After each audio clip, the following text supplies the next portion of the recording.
Dengan Lun Nukalan Pak Amin kepimpin DPD merupakan lemui di Indonesia kemudian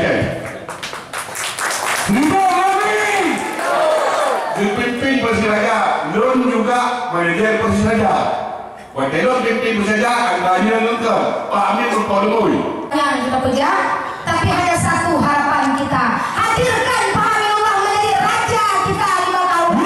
Kita bersama yaitu senior ahli politik dan di Aceh, tetapi ulun megade Badro Nuhurinang, ulun kemung pegahaba Badro Nuhurinang, karena perempuan adalah suara pasti untuk kita ciptakan perubahan di Banda Aceh, untuk kita sejahterakan perempuan Banda Aceh.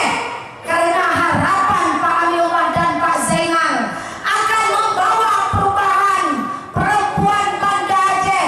Tidak perlu secantik mawar, tapi cukup sehat. Banda Aceh hana gemilang. Ini gedanyo urang inang Banda Aceh akan mengapam. Betul?